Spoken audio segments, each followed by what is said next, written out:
Agora sim, olá e seja bem-vindo ao Paulo Figueiredo Show. Problemas técnicos aqui, a câmera parou de funcionar, outra câmera não está funcionando, ninguém sabe exatamente por quê, mas o importante é que estamos aqui.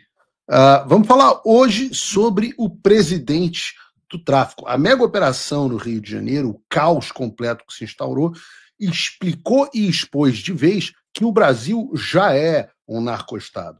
Nós vivemos sob o domínio territorial do narcoterrorismo num conluio internacional pela sua defesa. Vamos falar também sobre o Senado dos Estados Unidos, que teria aprovado, e com muita fanfarra da imprensa ontem, o fim das tarifas contra o Brasil. Será?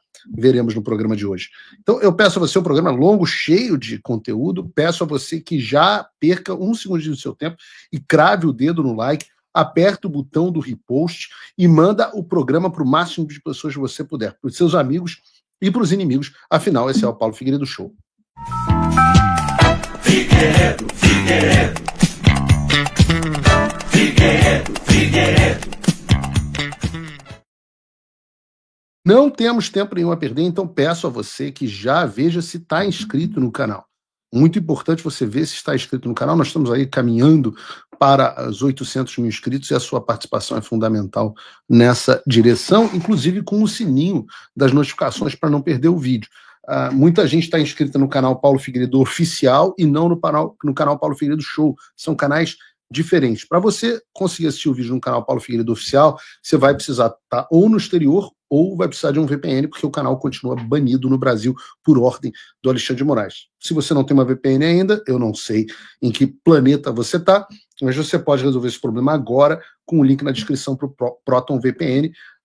Tem uma versão, inclusive, gratuita aqui, se você quiser. É boa, funciona muito bem. Se você está duro, usa a versão gratuita, mas tem a versão paga, e eu recomendo que você baixe sempre utilizando o link do canal, porque aparece lá para eles que você baixou pelo meu canal, ajuda o canal, embora eu já faça merchan para o Proton VPN muito antes de ser modinha, né? Eu sempre digo que o brasileiro precisa ter um VPN, no dia que todo mundo tiver VPN, as sanções do sistema perdem completamente os seus efeitos. E eu vou começar o programa de hoje, eu vou dedicar o programa de hoje quase todo a um determinado assunto, e vou começar dando os parabéns. Não porque seja aniversário de ninguém, mas porque eu quero dar os parabéns para a Polícia do Rio de Janeiro. A Polícia do Rio... Eu sou carioca, vocês sabem que eu sou carioca, eu sou nascido e criado, morei no Rio de Janeiro os primeiros 30 anos da minha vida, nunca morei em outro lugar antes de vir para os Estados Unidos, além do Rio de Janeiro. Amava o Rio de Janeiro, odiava o Rio de Janeiro, e eu sei que a Polícia do Rio tem os seus problemas. Tem, é claro que tem. Mas, em sua maioria, os nossos policiais são pessoas de bem, que saem de casa todo santo dia, efetivamente sem saber se vão voltar. E fazem isso para proteger pessoas que muitas vezes são ingratas e que as criticam impiedosamente. Por isso, no programa de hoje, eu vou buscar fazer um pouco de contraste, como sempre acabo fazendo, à cobertura global.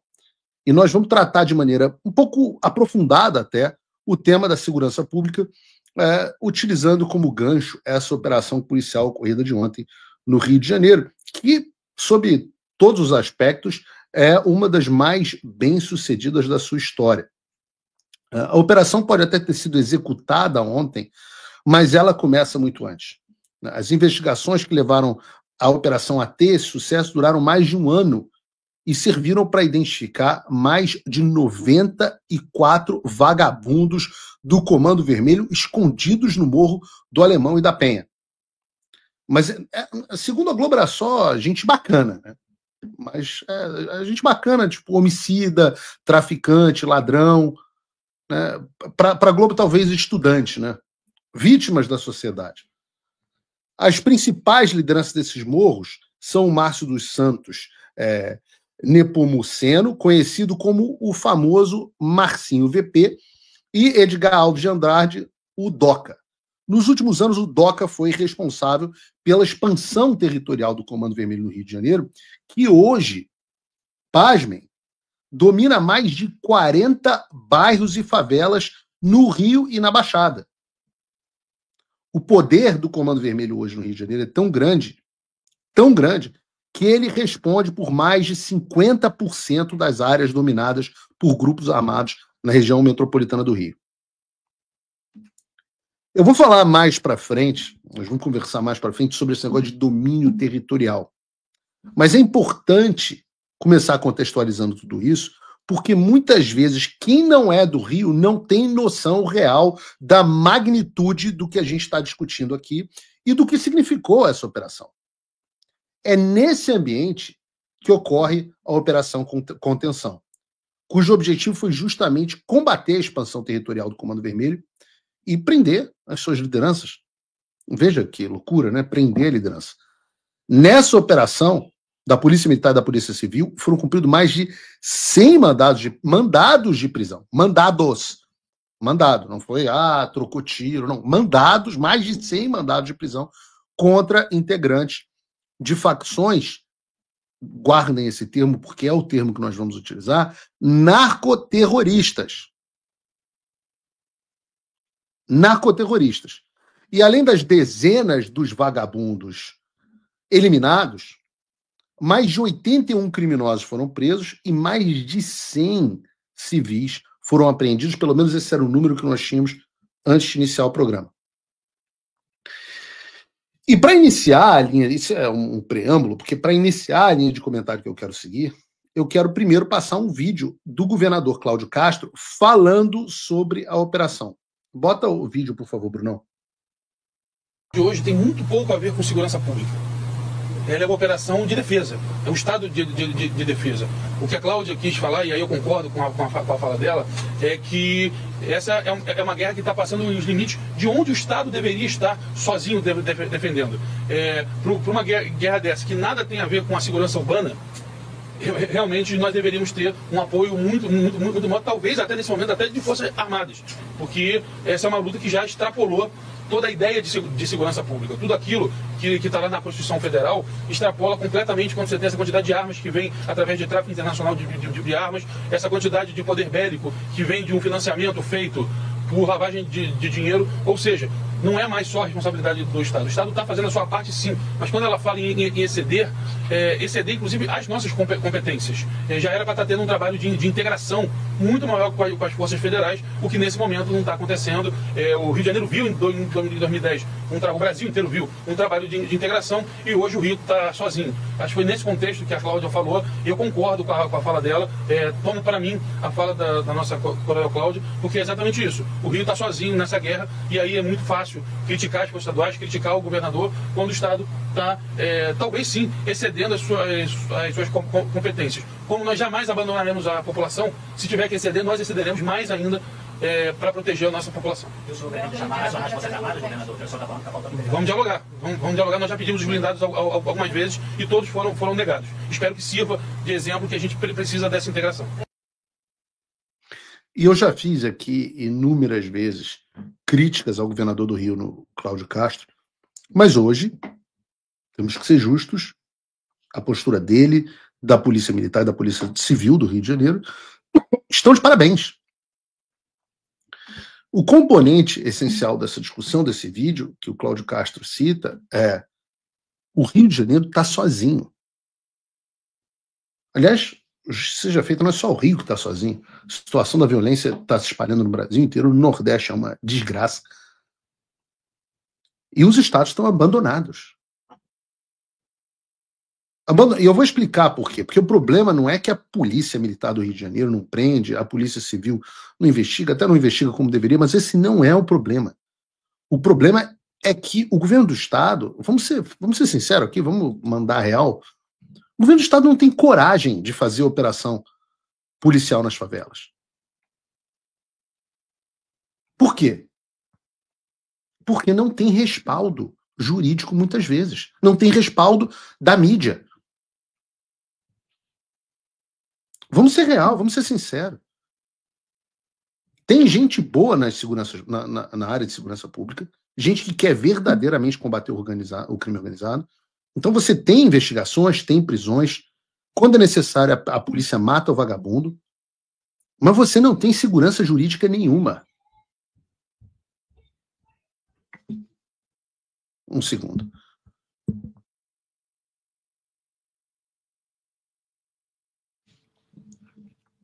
Um esporro, criança sem aula é esporro no estúdio. Onde é que eu estava? Vamos lá. O governo do Rio de Janeiro e de vários, eu volto a dizer, de vários outros entes federativos, eles não têm apoio para combater o crime organizado. E eu vou ser bem sincero, de novo, não é só que eles não têm apoio do Estado. Eles não têm apoio do Estado, eles não têm apoio da imprensa, da mídia, não tem apoio de boa parte dos setores organizados da sociedade civil, aqueles mesmos que recebem dinheiro de George Soros e companhia. E o pior, esses entes, o Estado, a mídia e as ONGs, trabalham ativamente contra o combate ao crime organizado. Contra! Por que será, meu Deus? Por que será, meu Deus? Vocês me respondam no chat. Eu quero ouvir os palpites de vocês. De por que a Globo, por que as ONGs financiadas internacionalmente e por que o governo brasileiro e o Supremo Tribunal Federal, inclusive, vou chegar nele aqui agora, trabalham ativamente para defender os interesses do crime organizado. Digam vocês para mim, porque eu vou especular aqui nesse programa. E coloca aqui no chat, aqui na tela, Bruno, quando as pessoas falarem. Porque eu não tenho como deixar de falar do papel do Supremo Tribunal Federal nessa história. As pessoas têm medo, a imprensa não pode falar, isso pode ser considerado desinformação, como é que é o termo que eles... desordem informacional. Mas quando eu estou dizendo o Estado, aqui, eu estou querendo dizer o regime. Porque há um conluio claro e evidente entre o Poder Executivo e o Poder Judiciário no auxílio ao narcotráfico no Brasil. Ou melhor, ao narcoterrorismo no Brasil. E no Legislativo também, porque hoje nós temos parlamentares eleitos com dinheiro do tráfico. Vou deixar essa história para outro momento. Porque a gente está tratando de uma aliança entre a burocracia e a classe política com o crime organizado que faz o Brasil de refém e faz as pessoas, faz todo mundo de refém. O Rio de Janeiro parou ontem, a cidade, que me desculpem, mais espetacular do Brasil, me desculpem todos os outros lugares, é a cidade mais importante do Brasil para o mundo de refém. Mas isso foi o dia de ontem. Quando você se espalhar pelo Brasil, e nós vamos nos aprofundar disso, quem é mais fudido, quem está nas comunidades, essas pessoas vivem essa situação de ontem na prática todos os dias. Então vejam a seriedade do que a gente está falando. Ora, todo mundo fala da ADPF 635, que é conhecida como a ADPF das favelas. Organizar essa discussão um pouco. Porque em 2020, o que estava tendo em 2020? O negócio da pandemia que foi desculpa para todos os sonhos molhados de qualquer tirano fazer o que quisesse. Desculpa para tudo. Pandemia era desculpa para tudo.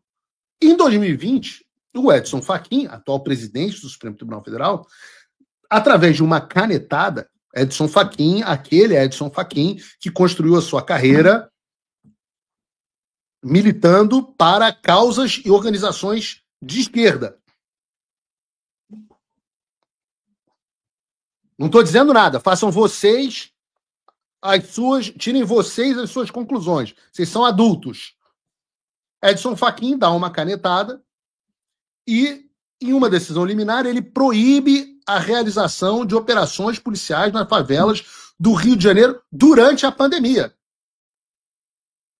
Porque Deus me livre, né? Pô, os traficantes ali pegarem uma gripe ali, né? Pô, imagina, um Covid, pô, imagina. Coisa horrorosa, né? Todo mundo sabe que você não pode trocar tiro durante uma pandemia. Os únicos casos em que as polícias poderiam realizar operações eram hipóteses absolutamente excepcionais. O termo que o Fachin não se deu o trabalho de explicar na época o que significaria. E mesmo que a hipótese excepcional acontecesse, seria necessário encaminhar ao Ministério Público um documento por escrito com as justificativas para a operação policial. Eu não estou zoando, é verdade. E aí mesmo que a operação policial, por algum milagre, digamos que conseguisse ser executada, tinha uma porrada de restrições. A proibição do uso de helicóptero durante a operação, porque helicóptero pode pegar Covid. Helicóptero só em caso de extrema necessidade, comprovada por relatório posterior à realização da operação. Então eu tenho que me perguntar, vocês devem se perguntar, a quem essa decisão interessou? A quem interessou que um ministro do Supremo Tribunal Federal, com um histórico de militância para organizações e causas de esquerda, com uma canetada durante a pandemia, por causa da pandemia, proibisse a polícia de combater o crime nas favelas do Rio? Respondam de novo no chat. A quem isso interessa? A sociedade? Interessa a você de casa? A quem isso interessa? A quem interessa inviabilizar a operação policial e ameaçar agente de segurança pública com processo administrativo e criminal, caso queiram combater o narcoterrorismo? A quem interessa que helicóptero seja utilizado pela polícia enquanto os traficantes usam .50, drone com explosivo? Vejam a quantidade de pedidos no Supremo Tribunal para soltar traficantes. Reportagens como essa que nós temos aos montes, né? Traficante André do Rap é solto após habeas corpus concedidos pelo STF. Segunda turma concede habeas corpus para condenados ao tráfico de drogas. STF manda soltar 15 membros de quadrilha de tráfico de drogas que atuam em Campinas. Excesso de prazo faz STF soltar suposto dono de 882 quilos de cocaína e 9 fuzis. STF, apreensão de 188 gramas de cocaína não justifica a prisão de quilogramas de cocaína, não gramas. Apreensão de 188 quilogramas de cocaína não justifica a prisão de mula. Eu não sei quanto tempo vocês têm. Eu posso passar o programa inteiro falando isso. O senador Jorge Seife elaborou um dossiê nesse mês que aponta que o Superior Tribunal de Justiça, não é o STF, é o Superior Tribunal de Justiça, concedeu 9.166 habeas corpus a traficantes em 2024. Metade de todas as concessões do tribunal no ano inteiro. No Supremo Tribunal Federal, foram 577. E acreditem, qual foi o crime mais beneficiado por habeas corpus de soltura no Supremo Tribunal Federal? Acreditem. Tráfico de drogas. E eu sou obrigado a escrever assim na minha testa, retardado, e achar que tudo isso é uma coincidência. Vejam, eu sou um enorme defensor do devido processo legal.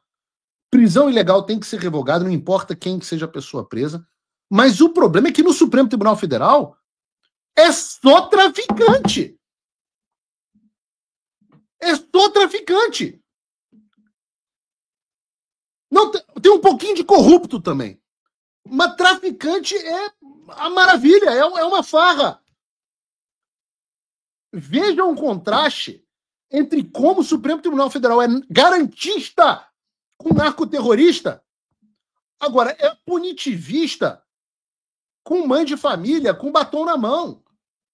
O narcoterrorista é vítima e a mãe de família é terrorista. Porra, não pode dar certo um país desse.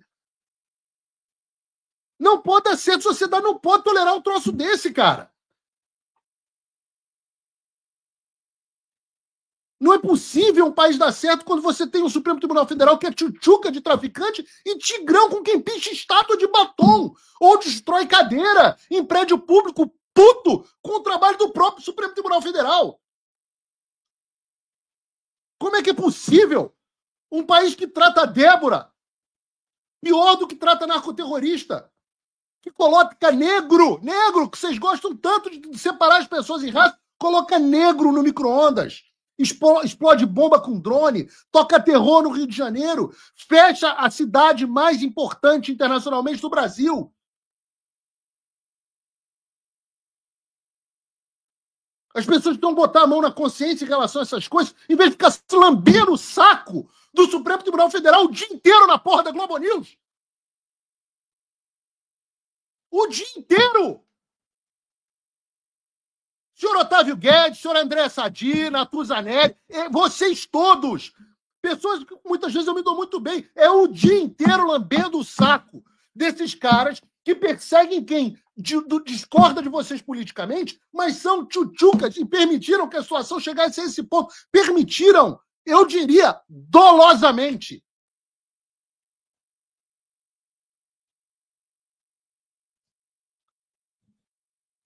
Esse é o grau de indignação que deve haver. Esse é o grau de indignação que deve haver. Vejam o que aconteceu ontem nessa questão da DPF. O relator da DPF era o Fachin, que agora é presidente do Supremo. Como ele assumiu a presidência, a partir de um critério de antiguidade, ele passou a relatoria para o Barroso.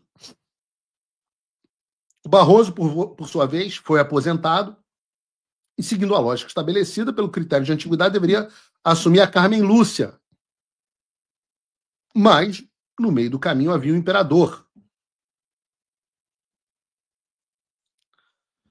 Aparentemente, com o desprezo do Supremo pelas próprias regras, é completo, porque quem assume a ADPF das favelas, adivinhem quem é. Adivinhem quem aparece para ser o cara que agora vai tratar da ADPF das favelas.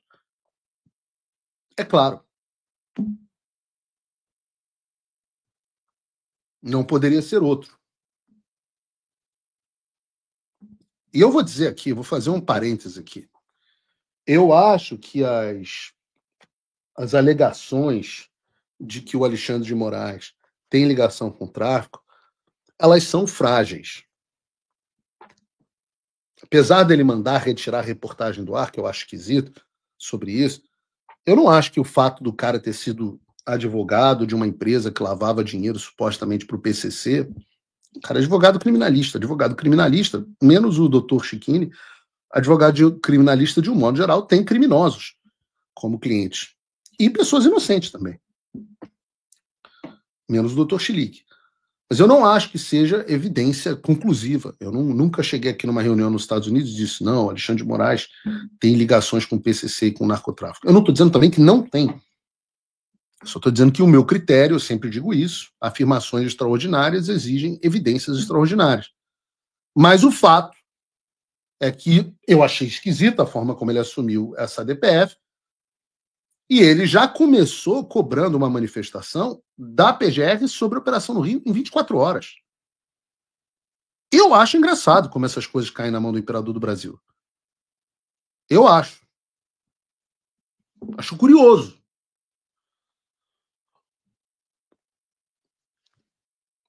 Aí você tem o caso dos oportunistas. Você tem os oportunistas. Um parêntese para falar de oportunista aqui, que vocês sabem que eu conheço bem, que é o prefeito do Rio, Eduardo Paes. Porque vamos fazer justiça seja feita. Foi aniversário do Lula e Eduardo Paes, o prefeito do Rio, que está agora muito indignado com a situação da criminalidade, resolve fazer esse postzinho aqui. Dia de celebrar 80 anos do presidente que ama o Brasil e tem um carinho especial pelo Rio. Nossa parceria vem de muito tempo. O Lula sempre está presente nos momentos em que nossa cidade precisa. Sobretudo quando se trata de melhorar a vida de quem mais necessita. Vida longa ao presidente Lula. Muita saúde, que Deus o proteja, babá. E eu já vou falar sobre Lula. Mas, vejam só, segundo o Eduardo Paes, o Lula está sempre presente nos momentos em que nossa cidade precisa. E aí eu pergunto a você, presente como? O Lula é maravilhoso no Rio por quê? Porque dá dinheiro para o Eduardo Paes inaugurar parquinho na Zona Oeste para nego andar de skate? É por isso que ele é maravilhoso para o Rio? Ponham a mão na consciência na situação que nós estamos. Porque qual é a situação distópica do Eduardo Paes, que será provavelmente o próximo governador do Rio de Janeiro? Qual é a solução distópica do Eduardo Paes para resolver o problema da segurança? Vejam, É o modelo chinês. É o modelo chinês. Por que eu digo modelo chinês? O modelo chinês é o que controla o que você está fazendo o tempo inteiro. Câmera monitorando todo canto com inteligência artificial, enviando alerta para centro de controle. Tem um vídeo sobre isso, eu juro para você. Eu vejo um troço desse, eu tenho calafrios. Bota aí o vídeo, Bruno. Passa a ter o mais completo parque de câmeras super inteligentes do país. Vejam essa distopia. Uma mesma tela onde o operador consegue olhar apenas 3 eventos de forma simultânea, a super câmera inteligente ela consegue olhar tudo que está acontecendo ao redor. A gente está trabalhando todos os dias aqui para criar leituras inteligentes da imagem, ou seja, empregar a inteligência artificial na leitura dessas imagens das super câmeras. Em toda a cidade, então essas câmeras vão estar presentes em todas as regiões do Rio de Janeiro. E além do incremento dessas super câmeras, a gente também está instalando pórticos e semipórticos que vão estar presentes em todas as fronteiras da cidade do Rio de Janeiro. Com isso, a gente vai garantir uma espécie de muralha digital. Dificilmente você estará em alguma via de importância da cidade do Rio de Janeiro em que você não esteja sendo observado, acompanhado. A prefeitura... O cara está falando isso como um benefício. Dificilmente você está em algum lugar do Rio de Janeiro onde você não esteja acompanhado e observado. Esse é um benefício. Sabe? Só que a gente, eu não sei se eu vou conseguir botar aqui certinho no mapa. Não, eu queria botar um mapa. Eu não vou conseguir acertar aqui o tempo, Bruno. Deixa. Aqui, esse mapa. Vocês sabem onde não vai ter câmera? Nas favelas. Justamente onde os traficantes estão escondidos. E esse é um momento, quase que um break aqui, para a gente fazer uma reflexão, que é o que eu sempre falo entre o trade-off entre segurança e liberdade. Via de regra, mais liberdade igual a menos segurança. Como sempre, o corolário é verdadeiro. Mais segurança exige menos liberdade. Eu me pergunto, a solução para isso é a gente ser monitorado 24 horas por dia por câmeras inteligentes que mandam as suas informações para um burocrata atrás de uma tela? Ou para um computador? Talvez com conexões, inclusive, aposto que esses equipamentos são todos chineses. Aposto que os equipamentos são todos chineses. A resposta pode ser sim ou não para a pergunta que eu fiz, se é isso que você quer. Mas, para mim, é distópico. Vocês imaginem um Alexandre de Moraes com um sistema desses na mão. Quanta gente, por exemplo, que conseguiu fugir de cena no 8 de janeiro não teria sido presa. Eu não quero um Estado com esse tipo de poder. Essa é uma reflexão. Quando eu falo dessas ligações tecnológicas, eu digo, essas câmeras vêm dos chineses. Eu digo isso com tranquilidade porque o Eduardo Paes, quando deixou de ser prefeito, foi ser consultor, vice-presidente para a América Latina da BYD, a empresa chinesa. BYD é aquela empresa que fabrica carros. O presidente é o Wang Xuanfu, que é membro do Partido Comunista Chinês da China. Membro do Partido Comunista Chinês da China. Não é à toa que a sua empresa, essa que contratou o Eduardo Paes, recebe infinitos subsídios do governo chinês. Então, vejam a união nefasta em que nós vivemos na esquerda global, que vai de narcoterrorista da América Latina até os interesses chineses do outro lado do mundo. É uma coisa de maluco. Mas nem era esse o meu ponto. O meu ponto aqui era sobre a aliança com o Lula. Com o Lula. Aliança do futuro governador do Rio de Janeiro, possivelmente com apoio do próprio PL, do partido do Bolsonaro, com o Lula. Porque a gente já falou do judiciário, falamos agora sobre o Executivo Municipal do Rio, agora vamos falar sobre o poder do Executivo Federal. Porque esse amigo do Rio, presente 24 horas, poxa, deu dinheiro para o Eduardo abrir um parquinho novo na zona oeste do Rio, na zona norte, poxa, que coisa maravilhosa. As pessoas estão andando de skate. Mas qual é a postura deste cara em relação aos traficantes de drogas que fecham e aterrorizam o Rio de Janeiro? Como este cara trata traficantes no Rio de Janeiro? Ora, vamos ouvir ele próprio.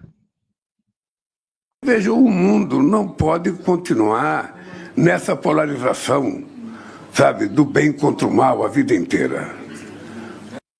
Não, o mundo não pode ter bem contra o mal. O mal tem que estar livre para ele fazer o que ele quiser. Pô. O bem não pode se atrever a se levantar contra o mal, né? Toda vez que a gente fala de combater as drogas, possivelmente fosse mais fácil a gente combater os nossos viciados internamente. Os usuários. Os usuários são responsáveis pelos traficantes, que são, sabe, vítimas dos usuários também. Ou seja... Para o Lula, o traficante não é agressor, mas é uma vítima dos usuários. Essa frase, circulada intensamente na internet, foi de fato dita alguns dias antes dessa operação no Rio de Janeiro. Ocasião na qual o governador Cláudio Castro revelou que o governo Lula negou 3 pedidos feitos pelo governo do Estado para o envio de blindados que pudessem apoiar as operações policiais. Então, em uma semana, o Lula diz que o traficante é uma vítima. E alguns dias depois, nós descobrimos que esse mesmo Lula nega 3 pedidos de ajuda ao Estado do Rio de Janeiro para combater os traficantes. Claro, afinal, eles são vítimas.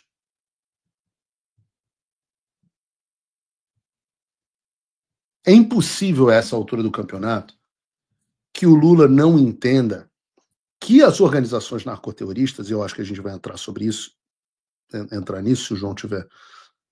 aliás, vamos entrar. As organizações narcoterroristas não apenas traficam drogas mais. Hoje elas dominam territórios e extorquem a população. Essas pequenas vítimas, hoje milícia, tráfico, é tudo mais ou menos a mesma coisa. O tráfico, a milícia faz tráfico, o tráfico age como milícia, extorquem a população em todo o Brasil. E qual teria sido a razão para o Lula não atender esses pedidos? Qual teria sido a razão para o Lula se negar a combater o narcoterrorismo? Ora, eu não tenho a resposta para isso. Talvez vocês no chat tenham. Eu vou me limitar a lembrar de alguns casos. Em junho desse ano, por exemplo, o Lula e a Janja estiveram na favela do Moinho, na região central de São Paulo. O detalhe, até aí tudo bem, mas qual é o detalhe? A visita foi viabilizada após reuniões de integrantes do governo Lula com a Associação da Comunidade do Moinho, que é uma ONG ligada, por sua vez, a quem? Ao primeiro comando da capital. A sede dessa ONG foi utilizada para guardar drogas para o PCC e a presidente da ONG é irmã do antigo líder do tráfico da favela. Irmã! Não, mas é tudo coincidência. Vocês lembram, por exemplo, exemplos aleatórios. Em março de 2023, o atual ministro do STF, lembra, falamos de STF agora há pouco, o atual ministro do STF, que na época era ministro da Justiça e Segurança Pública, sobe o Morro da Maré, no Rio de Janeiro, o morro não, o complexo da Maré ali, né? A região da Maré, para participar de um evento de uma outra ONG, sem nenhum problema e sem precisar de escolta policial. Ora, a Maré é dominada pelo Comando Vermelho e pelo Terceiro Comando, que são as duas principais facções do Rio de Janeiro, e aí receberam um ministro nessa tranquilidade. Falamos sobre isso, mas não podia nem questionar isso na televisão. O coronel da Polícia Militar do Rio de Janeiro, Fábio Cajueiro, ex-comandante de operações do Complexo da Maré, ao ser entrevistado pela Gazeta do Povo, falou o seguinte a respeito desse episódio: não tem nenhum cidadão do mundo que entre na Maré com 2 carros grandes com isso filme, sem a anuência e a concordância do narcotráfico. Tanto que para a PM ou qualquer outra força policial entrar só com blindados, com uma operação grande, com helicóptero, é só com blindados, com uma operação grande ou com helicóptero. e mesmo assim a resistência será de grandes proporções. Nenhuma autoridade do Brasil ou de qualquer lugar do mundo entraria ali sem autorização das lideranças do narcotráfico, seja juiz, promotor, desembargador, ministro ou presidente. E não foi a primeira vez. Eu me lembro no ar, na Jovem Pan, tendo essa discussão com o energúmeno, quando em outubro de 2022, em pleno segundo turno da campanha presidencial, o Lula, junto com o senhor Eduardo Paes, subiu o Morro do Alemão, que, como já vimos, é controlado pelo Comando Vermelho. Não precisou de escolta policial militar, não precisou de nada do tipo. Um dos lugares mais perigosos do planeta. É muita coincidência. Eu posso ficar aqui... Lembram do caso da dama do tráfico? A Luciana Barbosa Farias, né, cujo marido é um dos líderes do Comando Vermelho no estado do Amazonas. Ela e o marido foram condenados em 2022, antes da visita. Estou falando da visita em Brasília do governo Lula a essa senhora. Foram condenados por lavagem de dinheiro, associação para o tráfico, organização criminosa. Recebidos sem problema. Esse é o mesmo governo que nomeou como ministra do Turismo a deputada federal Daniela do Vaguinho, esposa do ex-prefeito de Belford Roxo, Vaguinho, que fez campanha política em apoio ao Juraci Alves Prudêncio, o Jura, o líder do bonde do Jura, que é a maior milícia de Belford Roxo. Mas é tudo, eu estou citando aqui todas as coincidências. Eu vou dizer para vocês, eu digo isso que é o título do programa de hoje. Sem medo de ser feliz. Por conta de todas essas coincidências, eu vou dizer sem medo de ser feliz. Luiz Inácio Lula da Silva é o presidente do tráfico. É o presidente que chama traficante de vítima e que nega apoio das forças de segurança pública para combater o narcoterrorismo. E não sou só eu que digo que o Lula é o presidente do tráfico, não. Eu tenho memória. Lembra dessa reportagem de 2022 sobre o que disse o Marcola, o mais famoso líder do primeiro comando da capital?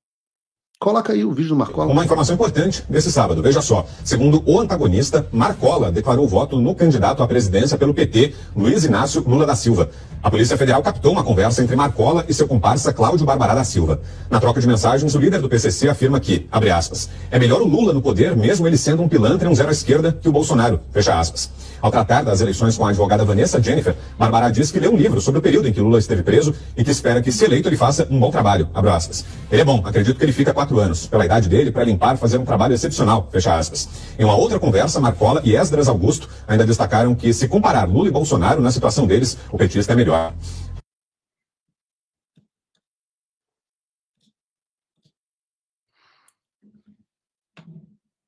Então, essa é a verdade. Eu não podia falar sobre isso. Esse assunto foi removido na época. O TSE não queria que a gente falasse sobre isso. Mas tá aí a vida como ela é. Reportagem removida. Vocês vão remover a PQP. Tá aí a vida como ela é. A verdade sempre aparece. Então, assim, quando você leva todos esses pontos em consideração, você vê que o problema do Rio de Janeiro é muito maior e mais profundo do que parece. Essa faceta que nós vimos ontem na operação policial é só a ponta do iceberg. Nós estamos vendo uma coisa muito mais séria. Quando a gente fala de esse termo narcoterrorismo, é utilizado porque existe uma diferença entre o simples, o mais nocivo que seja o tráfico de drogas, para isso que a gente viu ontem no Rio de Janeiro. Que eu não sei porque as imagens não estão nem passando por aqui enquanto eu estou falando. Isso que a gente está vendo de drone explodindo, de centenas de... Isso aqui, esse tipo de coisa, isso aqui não é simples tráfico de drogas. Não é. Põe a mão na consciência do que está acontecendo no Brasil. Quando você fecha uma cidade, quando você impede as pessoas de trabalharem, como aconteceu inúmeras vezes, quando você ocupa um território e extorque a população, que ou paga ou é destruída, você saiu do caminho do simples narcotráfico para o narcoterrorismo. Vejam, há alguns meses, a Globo noticiou o caso, acho que no RJTV, de um condomínio no Rio que havia aprovado um pagamento mensal de R$ 1.800 a traficantes. O Rodrigo Pimentel cita hotéis que na Barra da Tijuca que estão sendo extorquidos por milicianos, pedindo R$ 4.000 por mês para permitir que o hotel continue funcionando. Vocês estão entendendo? Todo mundo vítima desses caras. Isso não é narcotráfico comum.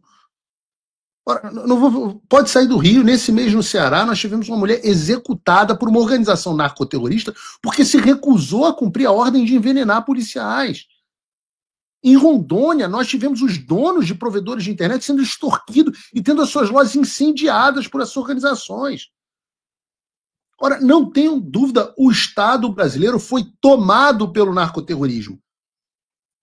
E há de quem combata isso. Quem combate isso é punido severamente pelo aparato estatal que existe para preservar o narcoterrorismo. Ah, não, a Venezuela, a Colômbia... Meu amigo, segundo o último censo do IBGE, entre 25% e 30% de todos os brasileiros vivem debaixo de territórios dominados pelo crime organizado. Nós estamos falando aqui de 50, 60 milhões de pessoas. Quem manda nesses lugares não é o Estado, é o narcoterrorismo. São pessoas que vivem debaixo de toque de recolher, de pagamento de arrego para proteção, de obrigatoriedade de contratar serviço de gato dos narcoterroristas, que não podem escolher quais serviços que eles querem adquirir. São pessoas que não elegem quem comanda. Isso é democracia. Democracia para esses caras é isso. E o antidemocrático é o cara que vai e protesta contra isso. Enquanto isso, as pessoas não podem comprar o gás em qualquer lugar, não podem comprar comida em qualquer lugar, não pode comprar bebida em qualquer lugar, não pode comprar gasolina em qualquer lugar.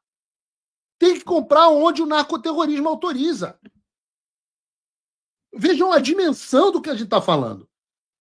Se você pegasse aí esses 50, 60 milhões que vivem em territórios dominados pelo crime organizado e formasse um país,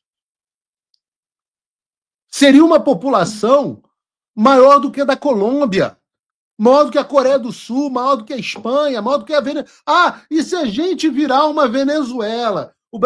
Não pode comparar o Brasil com uma Venezuela. A Venezuela, poxa, meu amigo, a gente tem mais do que a Venezuela hoje já sob domínio do narcoterrorismo. A situação no Brasil é, portanto, hoje pior numericamente do que a da Venezuela, do que a da Colômbia.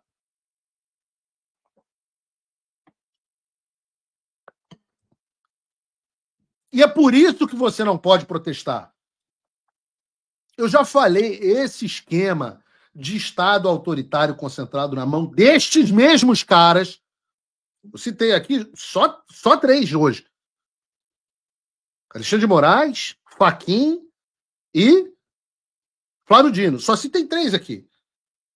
Mas o Estado autoritário destes caras é para que ai de você que proteste contra isso. Porque se você protestar contra isso, você é antidemocrático, você está atacando as instituições. E aí o governo Lula vem me falar, nós temos um país dentro do Brasil maior do que a Colômbia, dominado pelo narcoterrorismo. E o Lula vem e fala assim, não, porque a soberania nacional tem que ser preservada. E aí vão aquelas zebras todas na Globo News e falam, e nós somos gado. A gente é o gado. Até quando a gente vai ignorar que nós temos um governo que está em simbiose com o crime organizado? Na região, isso é um problema da região, você pega o caso, a gente está falando sobre isso várias vezes aqui no programa. Você pega o caso da Colômbia, cujo presidente Gustavo Petro foi integrante do movimento 19 de abril, uma organização criminosa colombiana. Não coincidentemente, durante o governo Petro, amicíssimo do Lula, o narcoterrorismo voltou a tomar conta das grandes partes da Colômbia. E segundo o relatório do Escritório de Drogas das Nações Unidas e do crime, a produção de cocaína na Colômbia cresceu 53% só em 2023. Esses são os amigos do Lula, esses são os fundadores do Foro de São Paulo com ele. Com o FARC, com esses caras na Venezuela, a mesma coisa. O presidente da Venezuela é hoje, o presidente da Venezuela, é basicamente o líder de uma organização narcoterrorista chamada Cartel de los Soles, que atua no tráfico de drogas em conluio com organizações como o Cartel Mexicano de Sinaloa e o Trem da Aragua, também da Venezuela. Aliás, segundo admitiu o próprio ministro da Justiça do Lula, o Ricardo Lewandowski, o Trem de Aragua já está presente nos presídios brasileiros. Vocês estão entendendo as ligações?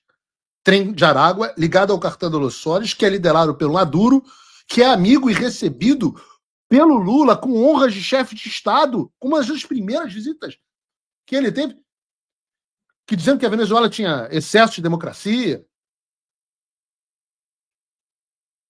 E tanto o Cartel de los Soles quanto o Trem de Aragua têm as ligações com a FARC, defendidas pelo Gustavo Petro, que também é outro amigo do Lula. Vai falar que tudo isso que eu estou trazendo aqui é coincidência. E é por isso que eu digo que eu tenho curiosidade sobre essa suposta delação do Hugo Carvajal, o ex-general venezuelano, que cita um conluio entre essas exatas mesmas figuras, Maduro, Lula e Petro, e fala sobre pagamentos ilegais originados da Venezuela, cujos beneficiários foram partido e políticos de esquerda em diversos países na América Latina, inclusive o Brasil.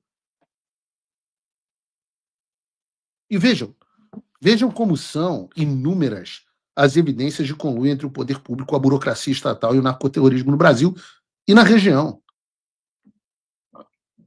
Mas é impressionante porque eu estou falando essas coisas todas aqui e você imagina que não houvesse nada de mais importante se existe uma força policial federal. Não haveria nada mais importante. Essa Força Policial Federal deveria estar destinando 90% dos seus recursos para investigar essas ligações. Porque, ora, não há nada mais importante do que nós descobrirmos se o Brasil vive um conluio estatal com organizações narcoterroristas. Mas não há uma puta de uma investigação disso na Polícia Federal. Por quê? Porque a Polícia Federal está ocupada demais cumprindo ordens ilegais, prendendo mãe de família pelo crime hediondo de pichar estátua. Estátua, aliás, no mesmo Supremo Federal que solta os traficantes por erros processuais que só não existem no caso do 8 de janeiro. No caso do 8 de janeiro, o processo, devido ao processo legal, foi uma maravilha. Até citação por YouTube teve. Até criação ou utilização, seja como vocês preferirem, de dados falsos de viagem internacional pelo Felipe Martins aconteceu, mas isso ninguém não tem. A investigação é para ver se o Felipe Martins não fraudou ao que levou à própria prisão. Essa é a Polícia Federal.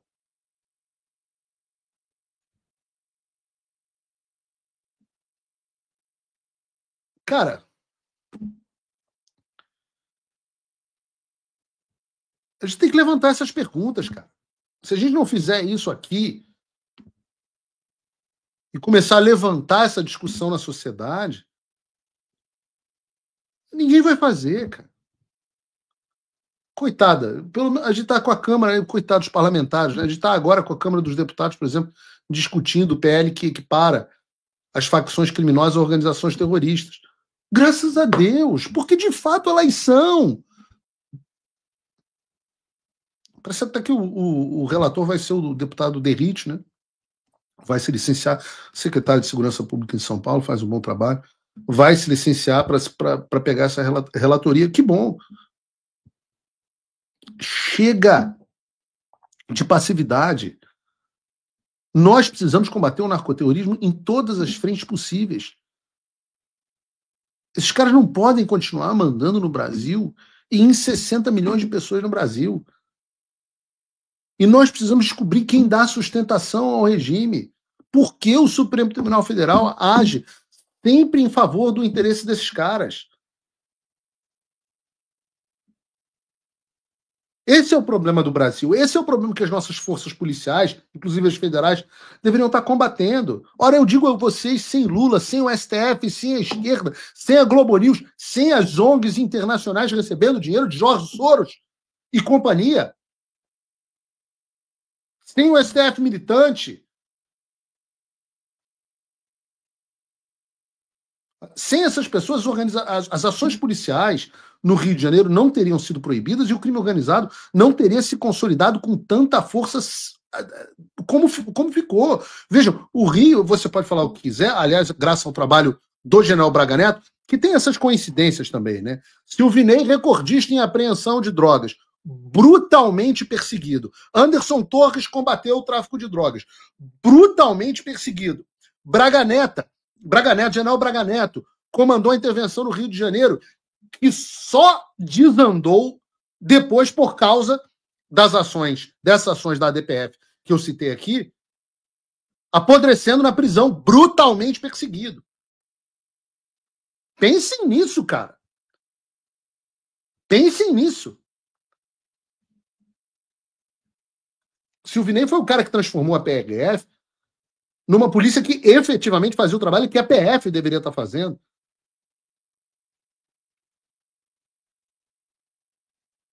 Aí vai o Braga Neto, o general Braga Neto, um cara com uma carreira militar exemplar, comanda a intervenção federal no Rio de Janeiro. Todos os indicadores de criminalidade melhoram. As pessoas falam, pô, não, melhorou muito, ficou bem mais tranquilo. O tráfico começa a ficar disparatinado. O que acontece em seguida? Milagrosamente, o Supremo Tribunal Federal dá uma liminar que permite ao tráfico, 5 anos de reorganização sem problema algum. E quando o Fachin sai da posição, subitamente é colocado o Alexandre de Moraes para tocar o caso. Porra, é coincidência? Escreve aqui na minha testa. Retardado. Tudo com muita palma da Globo News. Eu hoje vi os cortes da Globo News, eu tive vontade de vomitar. Porque são todos uns frouxos. Os caras que se virem uma arma se borram. Só de olhar uma arma, todo mundo ali se borra nas calças. Nunca deram um tiro na vida. Criticando as forças policiais que estavam garantindo a segurança deles próprios, que a Globo é majoritariamente no Rio de Janeiro. Porra, isso não tem como não ficar enojado, cara. Não tem como ficar enojado. Então, assim, eu confesso a vocês, já falei isso aqui, já admiti a minha ignorância, tem gente que sabe tudo. Eu não sei tudo. Uma coisa que eu ainda não compreendi foi a extensão das redes de tráfico latino-americanas e suas conexões com os partidos de esquerda em todos os devidos países. É uma coisa que ainda não consegui entender. A magnitude. Eu vejo que tem a ligação, eu vejo que agem, eu vejo essas coincidências todas que nós estamos no programa de hoje, mas não consigo enxergar exatamente como é feita essa articulação. Mas em algum momento alguém precisa entender isso.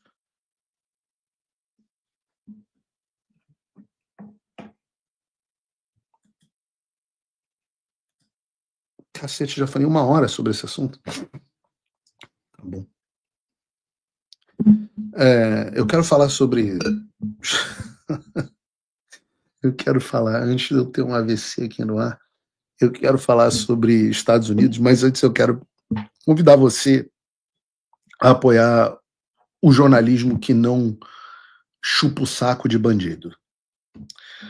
Você ligou a televisão hoje, estava lá 90% da mídia brasileira criticando as forças policiais, defendendo os bandidos. Criticando os patriotas, defendendo os bandidos do Supremo Tribunal Federal. Aqui é um dos poucos respiros que você tem, graças a Deus, aliás, quase 50 mil pessoas assistindo, na outra direção. Eu peço a você, considere a possibilidade de se tornar meu apoiador. Eu não recebo apoio do tráfico de drogas, eu não recebo apoio daqueles que apoiam o tráfico de drogas, e, portanto, eu não apoio o tráfico de drogas. Eu não apoio os narcoterroristas. Eu apoio, você sempre vai ter de mim a discussão honesta que a gente está tendo aqui no ar. Se eu te represento, ora, considere a possibilidade de me apoiar, porque não vai ser o governo Lula. Você pode fazer isso entrando em www.paulofigueiredoshow.com/apoie, com a quantia de pouco mais de $5 por mês, usando o cupom da descrição, P Figueiredo Show, você apoia meu trabalho. Um pouco mais de $5 por mês. É um podrão. O dólar caiu, graças a Deus. É um podrão para você. Considera a possibilidade. É pouca coisa. Você pode também ser patrono Gold. E o bacana do patrono Gold, que paga $499 por ano, ou $49 por mês, o bacana do patrono Gold é que ele apoia por todos que não podem apoiar, mas além disso, ele tem acesso a vários benefícios, inclusive a nossa reunião de patronos, que atendendo a pedidos, será nessa reunião mensal, será sexta-feira, às 5 horas da tarde. 5 horas da tarde do horário de Brasília. Então, convido você a participar do meu grupo de patronos. O link está aqui na descrição. E eu sempre falo, né? Apoiador, patrono, vem de acordo com a sua possibilidade. O importante é fazer sua parte. A gente sai do programa, eu sempre falo, pô, tem programa que tem 5 apoiadores. Eu falo, caramba, de 50 mil pessoas assistindo, 5 apoiaram? Que doideira. Por que me assiste tanto, então? Né? Devem ser os haters. Sei que eu falo, mandem o programa para os amigos e para os inimigos, mas parece que os inimigos só que estão assistindo, porque os amigos não estão apoiando. Falando nisso, vamos para os Estados Unidos um pouco, vamos para a pauta internacional, porque eu não queria deixar de comentar aqui no programa de hoje, esclarecer essa notícia que saiu ontem à noite. Ontem à noite saiu essa notícia e dominou a internet. Senado americano aprova projeto para cancelar as tarifas contra o Brasil.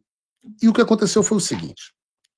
O Partido Democrata, partido anti-Trump, propôs uma resolução no Senado dos Estados Unidos para derrubar as tarifas adicionais de 40% que o Trump impôs aos produtos importados do Brasil. O argumento seria que não há, como disse o presidente Trump, uma situação de emergência econômica entre os Estados Unidos e o Brasil, já que a balança comercial é superavitária do lado americano. E esse projeto foi à votação, e dos 100 senadores americanos, os Estados Unidos tem 100 senadores, 52 votaram a favor do projeto e 48 votaram contra. E aí eu faço alguns apontamentos necessários. O primeiro é do efeito prático que essa medida tem em cancelar as tarifas. E eu adianto que o efeito é zero. Não tem nenhuma possibilidade desse projeto cancelar as tarifas aplicadas pelo Trump ao Brasil. E a razão para isso é muito simples. O Senado pode ter até aprovado a derrubada, mas o projeto ainda vai para a Câmara, onde há bem menos republicanos dispostos a votar contra o Trump. Já explico isso. E mesmo que a Câmara, por algum motivo, aprovasse o projeto, ele iria para a mesa de quem? Para a mesa do Trump sancionar ou vetar. Então, esse, meus amigos, é um projeto que já nasce morto. Acreditar no contrário é acreditar que existe alguma possibilidade do Trump sancionar um projeto que busca minar a autoridade dele mesmo como presidente dos Estados Unidos, ou seja, nenhuma chance. Agora, também não é a primeira vez que isso acontece. Em abril desse ano, esse mesmo Senado votou para derrubar as tarifas contra o Canadá. E não adiantou absolutamente nada, as tarifas contra o Canadá continuam até hoje. Eu vejo que essa ação, na minha opinião, humilde opinião, ela traz resultados até positivos para nós. Vejam, 5 senadores do partido do Trump Partido Republicano, se revoltaram contra ele e, contrariando os pedidos explícitos do vice-presidente J.D. Vance, votaram para derrubar essas tarifas. E quem foram esses? Foram Mitch McConnell, se ele ainda estiver vivo, o Tom Tillis, o Rand Paul, a Lisa Murkowski e a Susan Collins. O Rand Paul, filho do Rand Paul, é um libertário. É um cara até que foi muito bem durante a pandemia e tal, e eu tenho simpatia pelo Rand Paul. Ele anda fazendo muita merda, mas eu tenho simpatia porque eu tenho esse caráter libertário muito forte, para desespero dos meus amigos conservadores. Então, só que eu, como cara libertário não acredita em tarifa, que é livre comércio, sei lá o que, completo, esse tipo de coisa de retardado. Por isso que eu digo que eu só tenho uma veia retardada de libertário. Se você for libertário completamente, você é, obviamente, infantil, que é o caso do Rand Paul. Os demais são, e eu acho que o próprio Rand Paul nesse momento, são alguns dos políticos que o Trump mais odeia no mandato atual. Porque são sempre esses caras que votam contra a agenda do Trump. Aliás, desses 5, o Trump já conseguiu aposentar 2 que não vão concorrer à reeleição. O Mitch McConnell e Tillis. E eu acho que o Rand Paul vai sofrer aqui o que nós chamamos de um challenge, um desafio nas próximas eleições primárias, que significa que o Trump vai apoiar um candidato para tirar o Rand Paul do Senado. Agora, o Trump, que eu digo que pode ajudar a gente, é que o Trump é um cara que lembra muito bem dessas coisas. Ele lembra tanto de quem ajudou quanto quem tentou prejudicá-lo. E agora a discussão das tarifas sobre o Brasil ganhou a oposição das pessoas que o Trump odeia. E eu diria que se tornou mais improvável que o Trump esteja disposto a retirar as tarifas. Mais improvável, né? O que me leva ao seguinte ponto. Eu não vou nem entrar, eu acho que eu não vou entrar aqui no tweet ridículo da Tereza Cristina, que, porra, passa muita vergonha, tadinha, é muito mongoloide. Não é esse o meu ponto aqui. O meu ponto nessa história é que se as conversas entre o Lula já estavam para qualquer momento retirar a tarifa e ia sair no domingo, por que deveria ter havido essa votação no Senado que só prejudica a discussão? Talvez as conversas não estejam tão avançadas assim. E o que me traz a um outro ponto, que é o líder do Partido Democrata no Senado, o senador Chuck Schumer, que cometeu um sincericídio. E acabou enterrando a narrativa da Globo que as sanções não tinham nada a ver com Bolsonaro. Vejam o vídeo comigo. Declared a national emergency to increase tariffs on Brazil to 50% using a totally bogus and ridiculous justification. The tariffs had nothing to do with improving trade relation with Brazil. We in fact have a trade surplus with Brazil. They had nothing to do with trying to lower costs for the American people. These tariffs were simply an attempt to bully Brazil into dropping corruption charges against Trump's MAGA buddy, former President Bolsonaro. And it's hurt Americans. It's hurt Americans. The price of coffee, and Brazil is our largest importer of coffee. We import more coffee from Brazil than any other place, 40% higher. Every American who wakes up in the morning to get a cup of Java is paying a price for Donald Trump's reckless, ridiculous, and almost childish tariffs. Entendo, a gente está falando do principal líder da esquerda no Senado dos Estados Unidos, que está dizendo que as tarifas do Brasil não têm motivo comercial, que a razão para elas é a perseguição política pelo MAGA buddy, o amiguinho MAGA do Trump. Agora, Faria Lima, governo Lula, Globo News vão ter que se decidir. Ou eles dizem que o Chuck Schumer é um sujeito mentiroso, ou eles vão admitir que a razão para essas tarifas, finalmente vão admitir, foi a perseguição política deflagrada no Brasil, em especial contra o presidente Bolsonaro. E ao admitir isso, admite a dificuldade das negociações do governo Lula com o governo Trump. O resumo da ópera é o seguinte: até agora, nenhuma perspectiva de queda de tarifas. Sanções, então, nem se fale. O Paulo Figueiredo Show é um oferecimento de você, meu apoiador, e conta com a edição do João Gabriel, a edição de vídeo do Bruno Bart e o apoio editorial da Mika Spakoski. Se você está pensando nessa confusão toda em migrar para os Estados Unidos, mas queria ter mais informações para tornar esse sonho uma realidade segura, esse agora é o momento de você se decidir.